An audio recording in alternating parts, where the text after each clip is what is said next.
Assalamualaikum and have a good day to my fellow friends and Prof. Azila. My name is Nur Adila Farhana binti Kamaruzaman and my metric number is 265640. Today I will present about the best practices of tourism planning and development in New Zealand. New Zealand is an island country that located in the southwest of Pacific Ocean. It consists two main islands, which is the North Island and South Island. Due to the uniqueness of demography, New Zealand consists so many small islands around the country. One of the famous islands is Stewart's Island. You will find variety of awesome landscape in New Zealand such as the geothermal areas, hot springs, beaches, mountains, and glaciers. It's all within easy reach to each other. Best practices in tourism planning and development in New Zealand. First, by coordination across the tourism system, which it will be led by the Ministry of Business, Innovations and Employment and the Departments of Conservation. They will lead the approach to coordinate the tourism effort. Their aims is to improve the tourism outcomes by taking an all-of-government approach to the tourism system and seek opportunities to engage and coordinate with other industry, business, and also communities. Second, long-term sustainable funding mechanism, including by implementing the International Visitor Conservation and Tourism Review. Plus, it's also implementing the Strategic Investment Plan, identifies and responding to the tourism-related action. Through implementing this method, they can increase the funding and evaluate the options, have more strategic revenue and pricing decision. Third, destination management and planning.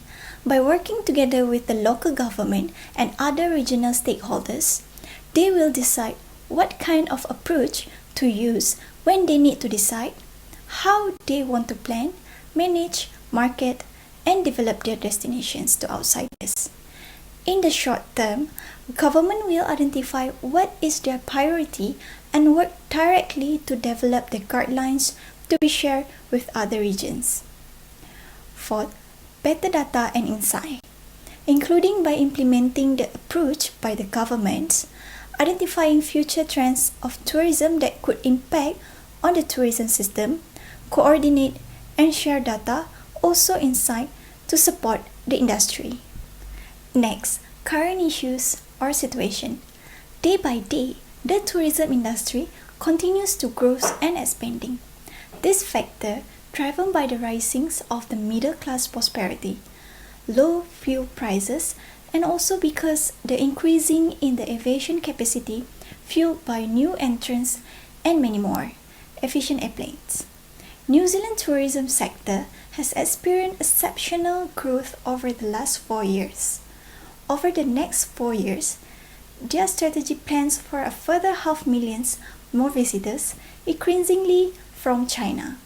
The positive shift in outlook presents significant opportunities as well as challenges for their industry.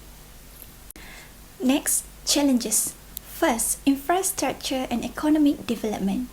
Due to the rapid growth in the country, with the needs to disperse demands to the regions might be the worst for the current infrastructure challenges in popular areas. Even though the infrastructure development is outside their power, Tourism New Zealand will continue to take action to informing development through market insight. As the example, in hotel investment research, they examine the state of the hotel capacity all across the country and know what their opportunities is for increase the international investment. Second, competing globally. As we know, the world is becoming more globalized and more connected.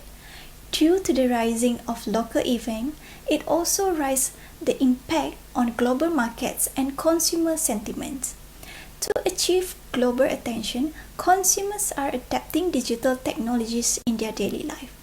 This will impact the traditional industries, intensifying competition by brands that vying for the consumer attentions and rising the expectations of the global consumer. Third, making the most of cruise with the increasing arrivals and spend present exciting opportunities. It has been the strong growth in international tourism spending. With the increasing demands for tourism products, Tourism New Zealand has identified a few roles that can play in providing market insights to New Zealand tourism sectors, especially in particular regions with opportunity to grow visitors. Fourth, keeping Kiwis on board. The 100% Pure New Zealand campaign is globally recognized and can be seen as the source of national pride for them. But due to the rapid growth issue, such as Freedom Campaign and visiting drivers, will affect the New Zealanders' perception. Tourism New Zealand will continue the program and monitor the industry's social license to operate and make sure that the measures are taken to sustain and also enhance the experience of both between visitors and Kiwis. Recommendation. First, Carbon Neutral Government Program. It is being set up to accelerate with the reductions of emission within the public sector. Through this approach, government will join the businesses and communities leading the way to reduce their emissions as transitions to a low emissions economy. As example, Prime Minister of Malaysia during his speech on 12th Malaysia Plan, he said Malaysia committed to becoming carbon neutral nations by 2050. Through his speech, he said the efforts to accelerate the growth of green economy, boost energy sustainability and transform the water sectors must be remain at the core of the country's socio-economic development. Second, partnership, committed to working with supporting organizations and initiatives to make sure that tourism gives back more than it takes to people, communities and also the environment.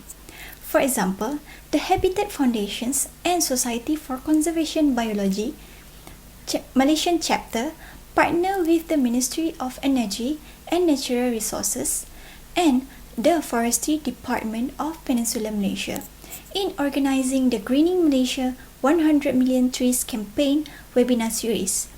By working together, we can make sure the visitors can enjoy and look after the natural beauty of Malaysia.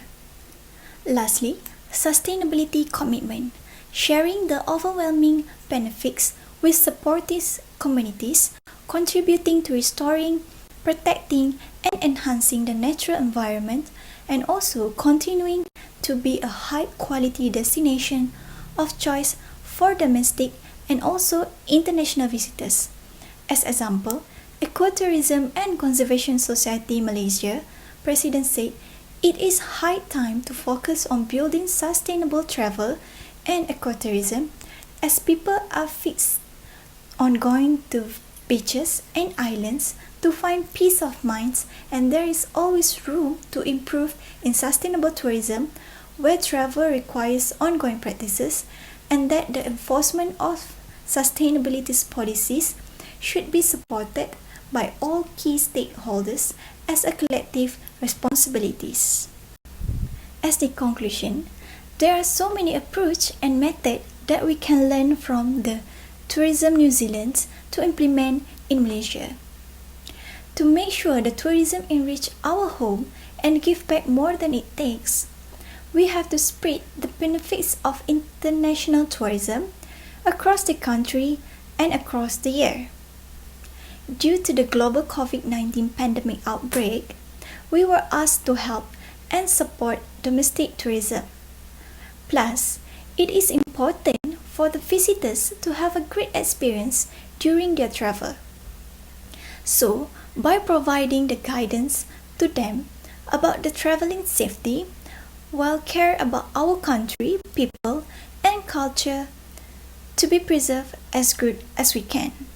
Sustainability will play a crucial role in these efforts to rebuild travel, and we support the government's focus on sustainability as part of its strategies to help tourism under the 12th Malaysia Plan.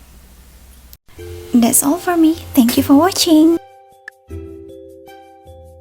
These are the references that I use for this presentation.